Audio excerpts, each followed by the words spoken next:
আমি ইসলামী ছাত্র শিবিরের সবাইকে বলতে চাই, এখানে একটু আগেও আমি দেখেছি অনেকে জামাত শিবিরের নাম নিতে হীনমন্যতা বোধ করছেন। কেন? আমরা এই দেশের মানুষ।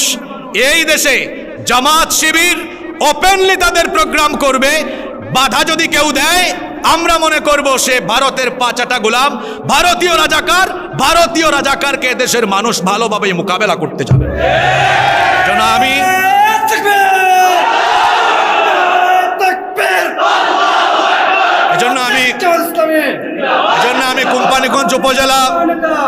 এজন্য আমি কোম্পানিগঞ্জ উপজেলা জামাতে ইসলামী এবং ছাত্র শিবিরকে বলতে চাই, আপনারা ওপেনলি বুক ফুলিয়ে কোম্পানিগঞ্জে কাজ করবেন।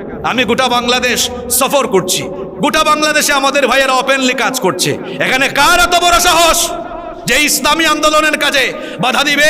এই জমিন আল্লাহর, এটা মসজিদের দেশ, মাদ্রাসার দেশ, আলেম উলামার দেশ। জামাতে ইসলামী, ইসলামী ছাত্র শিবির এই দেশে কোনো নেতা নেত্রীর আদর্শ কায়েম করবে না। তারা এই দেশে মহানবী মুহাম্মদুর রাসূলুল্লাহ সাল্লাল্লাহু আলাইহি ওয়াসাল্লামের আদর্শ বাস্তবায়নের লক্ষ্যে, আল্লাহর জমিনে আল্লাহর দ্বীন বাস্তবায়নের লক্ষ্যে কাজ করছে। সুতরাং আল্লাহর জমিনে আল্লাহর দ্বীন বাস্তবায়নের লক্ষ্যে কাজ হবে। বাধা দেয় কারা? আমরা দেখতে চাই। আমি এই এলাকায় ছোট থেকে বড় হয়েছি, এই অডিটোরিয়ামে আমি অনেক প্রোগ্রাম দেখেছি। এখানে বিগত দিনে আপনারা অনেক ধরনের প্রোগ্রাম দেখেছেন, অমুক নেতার জীবনী, অমুকের কর্মশীর্ষক, অমুকের গুণগান, তমুকের গুণগান। কিন্তু আজকে একটি ভিন্ন ধর্মী এবং ব্যতিক্রম আয়োজন হচ্ছে। এখানে যারাই বক্তৃতা করেছেন সকলেই কথা বলছেন একজনের ব্যাপারে, তিনি আর কেউ নন, তিনি আমাদের প্রিয় নবী মুহাম্মদুর রাসূলুল্লাহ সাল্লাল্লাহু আলাইহি ওয়াসাল্লামের ব্যাপারে। তিনি শুধুমাত্র ধর্মীয় একজন নেতা ছিলেন না, তাহলে তিনি কি ছিলেন? As a father, as a teacher, as a leader, as a law giver, as a law maker, as a reformer of the society. Muhammad সাল্লাল্লাহু আলাইহি ওয়াসাল্লাম is the superman of the world. Prophet Muhammad is the best example for the entire humanity. তিনি হচ্ছেন গোটা দুনিয়ার মানবতার জন্য সর্বোত্তম, ইউনিক, আনপ্যারালাল, অনন্য এবং অতুলনীয় আদর্শ। সুবহানাল্লাহ। আমি বলছিলাম আমরা নতুন বাংলাদেশ পেয়েছি। এ ধরনের প্রোগ্রাম আয়োজন করতে গিয়ে প্রশাসনের কাছে আপনি যদি এর আগের দেড় যুগের কথা আমি বলছি, আপনি যদি যাওয়ার চেষ্টা করতেন, যাওয়া আসা করতে করতে আপনার জুতার তলা ক্ষয় হয়ে যেত। এ ধরনের পরিস্থিতি বাংলাদেশে বিদ্যমান ছিল। এমন একটি পরিস্থিতি বিদ্যমান ছিল যেখানে আল্লাহর দ্বীনকে ধারণ করে লালন করে জীবনযাপন করা ছিল, এটা এই আধুনিক জাহেলিয়াতের যুগের একটা বিরাট চ্যালেঞ্জের ব্যাপার। আপনি একটু নামাজ আদায় করলে, আপনার ছেলেমেয়েরা একটু দিন পালন করলে দেখা যেত জঙ্গি সন্দেহ। তাদের নাক এত খারাপ হয়ে গিয়েছিল যে ইসলামপন্থীদেরকে দেখলেই তাদের নাকে শুধু জঙ্গি জঙ্গি গন্ধ লাগত। এ ধরনের একটি পরিবেশ বাংলাদেশে আমরা দেখেছি, যেখানে আলেমদের সাথে বেয়াদবি করা হয়েছে। আলেম ওলামারা যখন সত্য কথাগুলো বলেছেন তাদের কণ্ঠ রোধ করা হয়েছে। কাউকে কণ্ঠ রোধ করাতে না পেরে তাদেরকে জেলখানায় বন্দি করে রাখা হয়েছে। আপনারা আয়না ঘরের নাম শুনেছেন। এই আয়না ঘর এটা এমন কোনো ঘর নয় যেখানে সামনে পিছনে ডানে বামে শুধু আয়না আর আয়না, আপনি আপনার ফেস দেখবেন, বিষয়টা এমন নয়। বরং সেটি এক দুর্বিষহ জুলুম নির্যাতনের জায়গা, যেখানে শত শত অসংখ্য আলেমদেরকে, ইসলামী আন্দোলনের নেতা কর্মীদেরকে ঢুকিয়ে গত দেড় যুগ তাদের উপরে অবর্ণনীয় জুলুম নির্যাতন করা হয়েছে। তাফসির মাহফিলগুলো বন্ধ করে দেওয়া হয়েছে। তারা বন্ধ করার কোনো জিনিস পায়নি। এদেশে ঢাকায়, চিটংয়ে নাইট ক্লাব, বুট ক্লাবকে চালু রেখে তারা কোরআনের মাহফিল বন্ধ রেখেছে। এই কোম্পানিগঞ্জ মুফতি আমির হামজার মাহফিল 2 বার বন্ধ করা হয়েছে। এই কোম্পানিগঞ্জের প্রশাসন তারা বন্ধ করার জিনিস পায় নাই। এখানে আমি যতটুকু জানি, আমার বাড়ি এলাকায় এখানে বালু মহাল নিয়ে দুর্নীতি হয়। এখানে পাথর খেকু, বালু খেকু আছে, তাদের বিরুদ্ধে অ্যাকশন না নিয়ে কোরআনের মাহফিলের বিরুদ্ধে অ্যাকশন নেন। আপনাকে এদেশের জনগণের ট্যাক্সের পয়সায় বেতন দেওয়া হয়। এদেশের সিংহভাগ মুসলমানদের ধর্মীয় চর্চায় বাধা দেওয়ার জন্য বেতন দেওয়া হয় না। আপনাকে বেতন দেওয়া হয়, রেশন দেওয়া হয় উচ্ছৃঙ্খলা, বিশৃঙ্খলা এবং এই দেশের দুর্নীতিকে রক্ষা করে, দুর্নীতিকে দমন করে এই বাংলাদেশকে সাজাবার জন্যই তো আপনাকে বেতন দেওয়া হয়। বন্ধ করার আর জিনিস পায় না। আমরা কিছুদিন আগে আমাকে ছাত্ররা, গত মাসে আমি কোম্পানিগঞ্জে আসলাম, ইসলামী আন্দোলনের ছাত্ররা আমাকে বলল যে আমরা একটি সংবর্ধনার আয়োজন করতে চাই তো তারা বলছে বাহিরের কোনো জায়গা। আমি বলেছি বাহিরের কোনো জায়গা কেন, এখানে উপজেলা অডিটোরিয়াম এটা দেওয়া হয়েছে। এই উপজেলাতে আমরা যারা বসবাস করি, বিশেষ করে এই দেশ মসজিদ মাদ্রাসার দেশ, এটা আলেম ওলামার দেশ। এখানে যদি ইসলামী ছাত্র শিবিরের ছেলেরা কোনো সংবর্ধনা অনুষ্ঠানের আয়োজন করে, এখানে এমন কে আছে যে তাকে পারমিশন দেবে না? আমি ইসলামী ছাত্র শিবিরের সবাইকে বলতে চাই, এখানে একটু আগেও আমি দেখেছি অনেকে জামাত শিবিরের নাম নিতে হীনমন্যতা বোধ করছেন। কেন? আমরা এই দেশের মানুষ, আমরা এই দেশের মানুষ। এই দেশে জামাত শিবির ওপেনলি তাদের প্রোগ্রাম করবে, বাধা যদি কেউ দেয় আমরা মনে করব সে ভারতের পাঁচাটা গোলাম, ভারতীয় রাজাকার। ভারতীয় রাজাকারকে দেশের মানুষ ভালোভাবে মোকাবেলা করতে যাবে।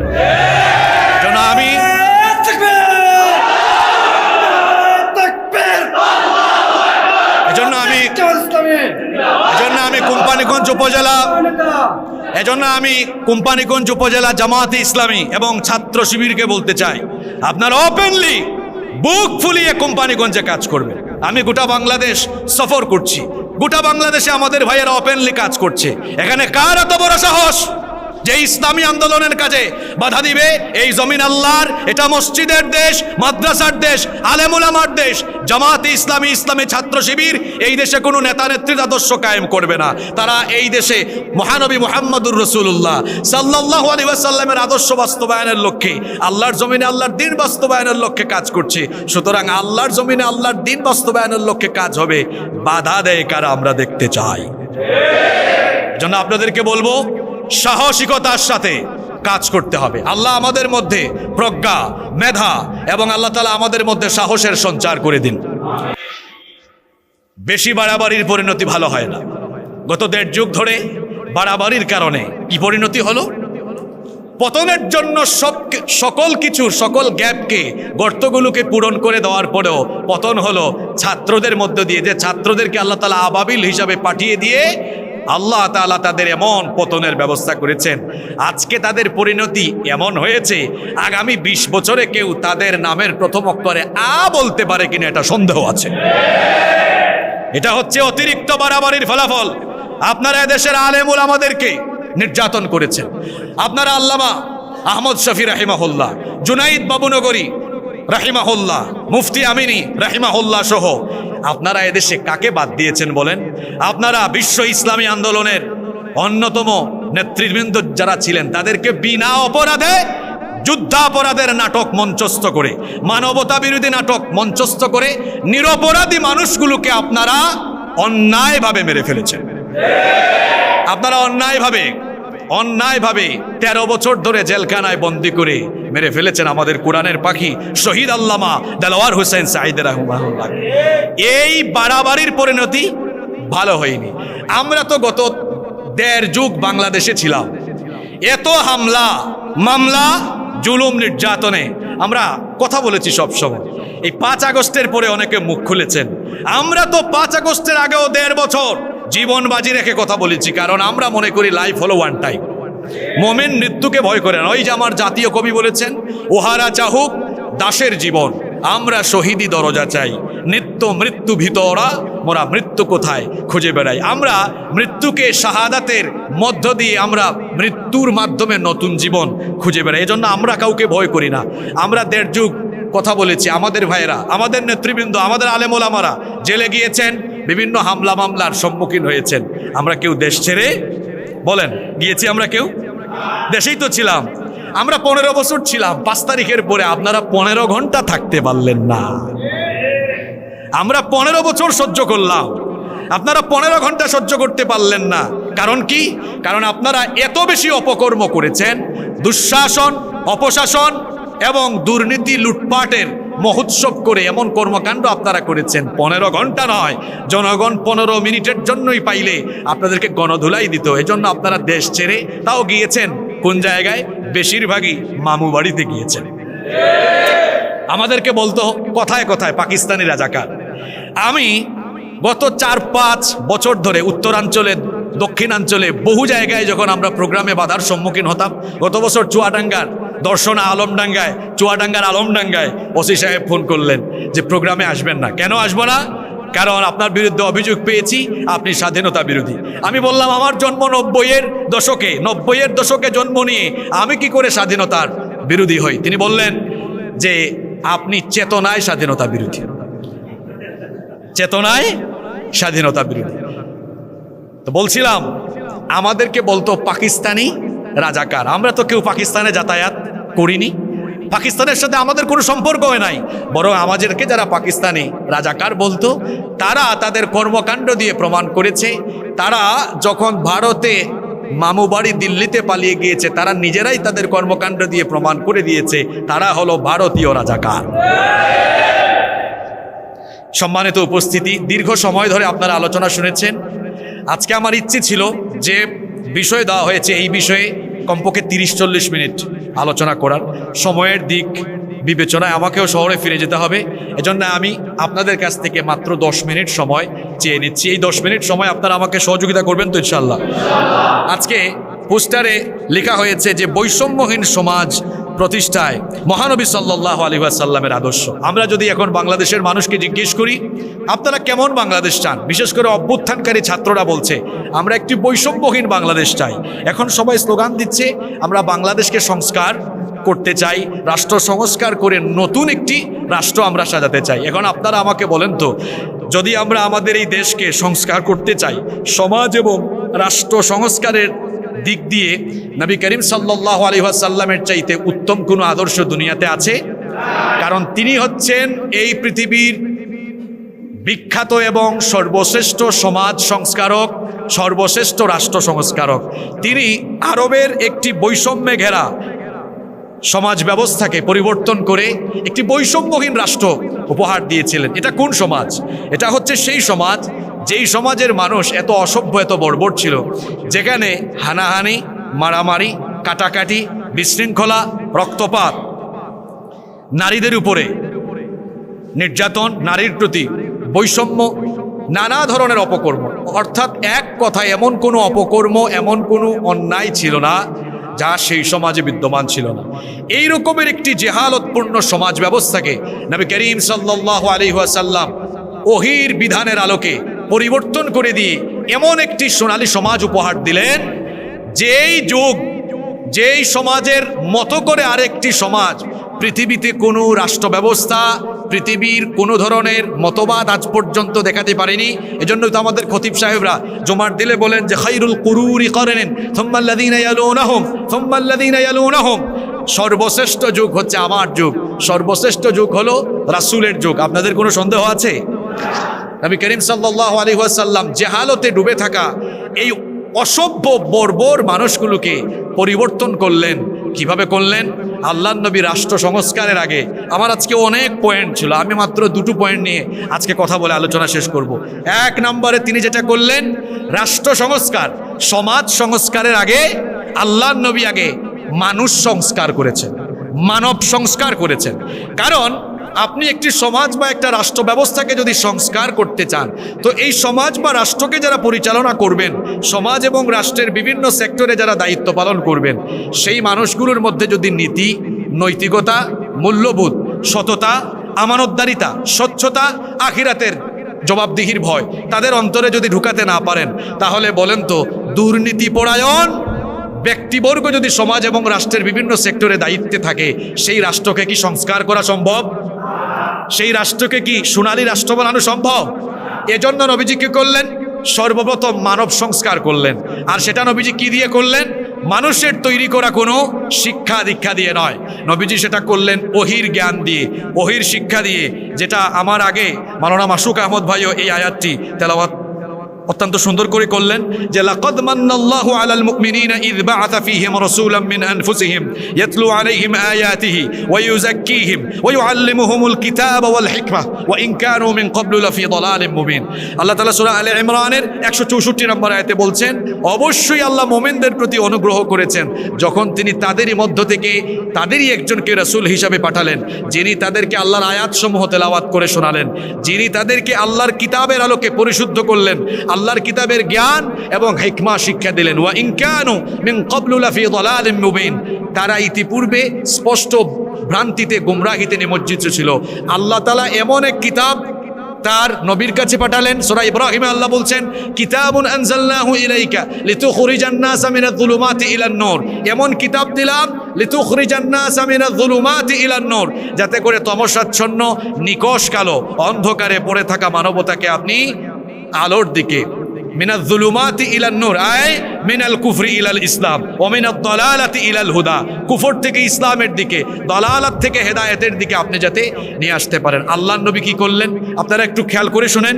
আল্লাহর নবী কুরআনের শিক্ষায়, ওহীর শিক্ষায় ওই সমাজের, ওই জাতির মানুষদেরকে শিক্ষিত করলেন, কুরআনের দীক্ষিত করলেন, যার দরুন সেই সমাজের মানুষের মধ্যে এমন পরিবর্তন আসলো। আমার দিকে তাকান, পরিবর্তনটা হলো কেমনে? যারা ছিল সমাজের টাটকা চোর ডাকাত, এরা ওহীর শিক্ষায় এসে, ওহীর দীক্ষায় এসে হয়ে গেল মানুষের সম্পদের চোর ডাকাত হওয়ার পরিবর্তে ওহীর জ্ঞান পেয়ে তারা হয়ে গেল মানুষের মাল সম্পদের পাহারাদার। সুবহানাল্লাহ। এরা কারা? এত সেই মানুষ যে কয়েক বছর আগে চুরি করত, ডাকাতি করত। এই মানুষগুলো এখন চুরি না করে মানুষের সম্পদ পাহারা দেয় কেন? কারণ সে আগে ছিল জাহেলিয়াতের যুগে, জেহালতে ডুবেছিল। নবী করিম সাল্লাল্লাহু আলাইহি ওয়াসাল্লাম যখন তাকে কোরআনের সংস্পর্শে নিয়ে আসলেন, কোরআনের আলোয় আলোকিত হয়ে তিনি এমন এক আলোকিত মানুষ হয়ে গেলেন, ওহীর শিক্ষায়, ওহীর দীক্ষায় দীক্ষিত হওয়ার কারণে তিনি চুরি ডাকাতির পরিবর্তে মানুষের মাল সম্পদের পাহারাদার হয়ে গেলেন। আল্লাহর নবী এমনভাবে মানব সংস্কার করলেন, মানুষকে এমনভাবে সংস্কার করে দিলেন ওহীর শিক্ষা দিয়ে। যারা ছিল নারীর ইজ্জত লুণ্ঠনকারী, তারা হয়ে গেল নারীর সতীত্বের হেফাজতকারী। আল্লাহর নবী যখন একটি কল্যাণমুখী রাষ্ট্র কায়েম করলেন, সেই সমাজে নারীরা ঘর থেকে বের হয়ে নির্বিঘ্নে যাতায়াত, তারা নির্বিঘ্নে যাতায়াত করত। ইফটিজিং, নারীকে কোনো ধরনের, এরপরে নারীকে যে কোনো ধরনের অসম্মান, হয়রানি করা, এটি সেই সমাজের চিত্র ছিল না। আল্লাহর নবী এমন একটি সমাজ কোরআন দিয়ে বাস্তবায়ন করে দিয়েছিলেন এবং প্রথমে আল্লাহর নবী ওহীর শিক্ষায়, ওহীর দীক্ষায় মানুষগুলোকে দীক্ষিত করেছিলেন। আজ আমরা আগামীর বাংলাদেশকে যদি সত্যিকারের একটি সোনালী বাংলাদেশ, সত্যিকারের একটি আদর্শ দেশ এবং আমাদের স্বপ্নের বাংলাদেশ হিসাবে পেতে চাই, সর্বপ্রথম আমার এই জাতিকে কোরআনের শিক্ষায় শিক্ষিত করতে হবে। এজন্য বিগত ফ্যাসিস্টরা কি করেছে? শিক্ষা ব্যবস্থার প্রত্যেকটি জায়গা থেকে তারা ওহীর শিক্ষা, ইসলামের শিক্ষাকে বাতিল করে দিয়েছে। আমাদের শিক্ষা ব্যবস্থায় যদি জাগতিক শিক্ষার সাথে ওহীর শিক্ষার সমন্বয় না ঘটে, তাহলে এই শিক্ষা ব্যবস্থা দিয়ে শিক্ষিত হবে, কিন্তু পরিশেষে উচ্চশিক্ষিত চোর, উচ্চশিক্ষিত বাটপার আর উচ্চশিক্ষিত দুর্নীতিবাজ হবে। আপনারা জানেন বাংলাদেশের বিভিন্ন মসজিদে অনেক সময় জুতা চুরি হয়। জুতা চোর, তাকেও আমরা চোর বলি। আবার ঢাকায় মিনিস্ট্রিতে সেক্রেটারিয়েটে বসে কলমের খোঁচায় চুরি ডাকাতি করে, দুর্নীতি করে, তাকেও আমরা চোর বলি। এখন আপনারা বলেন তো, দুই চোরের ক্যাটাগরি লেভেল কি একরকম? লেভেল কি সমান? যিনি ঢাকার মিনিস্ট্রিতে অথবা সেক্রেটারিয়েটে বসে চুরি করলেন কলমের খোঁচায়, তার একাডেমিক যোগ্যতা আপনি দেখেন, পড়াশোনা অনেক আছে, উচ্চশিক্ষিত মানুষ। অন্যদিকে মসজিদের জোতাচুর অশিক্ষিত অথবা অর্ধশিক্ষিত। এখন আপনারা বলেন তো, সমাজের জন্য, রাষ্ট্রের জন্য জুতাচোর ভয়াবহ নাকি ওই শিক্ষিত চোর ভয়াবহ? এই শিক্ষিত চোর চুরি করছে কেন? আপনি তার একাডেমিক ট্রান্সক্রিপ্ট হাতে নিয়ে দেখেন, সে বাংলা, ইংরেজি, ভূগোল, ইতিহাস, ইংরেজি, সমাজ, বিজ্ঞান, আইসিটি যা আছে সব সে পড়েছে। তার সিলেবাসে ছিল না কোরআন, তার সিলেবাসে ছিল না হাদিস, তার সিলেবাসে ইসলামকে জানার জন্য, বুঝার জন্য কোনো ধরনের পাঠ্য বই ছিল না। এজন্য তার এই শিক্ষা ব্যবস্থা তাকে শিক্ষিত করেছে, কিন্তু তাকে আদর্শ, নৈতিকতাবোধ সম্পন্ন একজন আদর্শ মানুষ হিসাবে গড়ে তুলতে পারেনি। এজন্য আমরা যদি এই দেশটাকে সত্যিকার অর্থে সংস্কার করতে চাই, মানুষকে কোরআনের আলোয়, কোরআনের শিক্ষায়, ওহীর দীক্ষায় দীক্ষিত করতে হবে। সেটা আমরা কিভাবে করব? শিক্ষা প্রতিষ্ঠানগুলোতে তো শিক্ষার কারিকুলাম সংস্কার করে সেখানে না হয় আমরা ইসলামী শিক্ষা ঢুকালাম, কিন্তু আমরা যারা আছি, আমাদের যাদের বয়স হয়ে গেল, আমরা তো এখন আর স্কুল, কলেজ, ইউনিভার্সিটিতে আমরা কি পড়তে পারবো না। আমাদের জন্য আছে আরেকটি প্রতিষ্ঠান, সেই প্রতিষ্ঠানের নাম হচ্ছে বাংলাদেশ জামায়াতে ইসলামী। বাংলাদেশ জামায়াতে ইসলামী কি করছে? বাংলাদেশ জামায়াতে ইসলামী তার সমর্থক থেকে নিয়ে আরম্ভ করে তার কর্মী, তার রুকন, প্রত্যেকটি সেক্টরের জনশক্তিকে কোরআন, সুন্নাহ, ইসলামী সাহিত্য এবং ইসলামী জ্ঞানের আলোকিত, ইসলামী জ্ঞানে ইসলামের আলোয় আলোকিত করে তাকে একজন আদর্শ মুসলিম হিসাবে গড়ে তোলার লক্ষ্যে বাংলাদেশ জামাতে ইসলামী কাজ করে যাচ্ছে।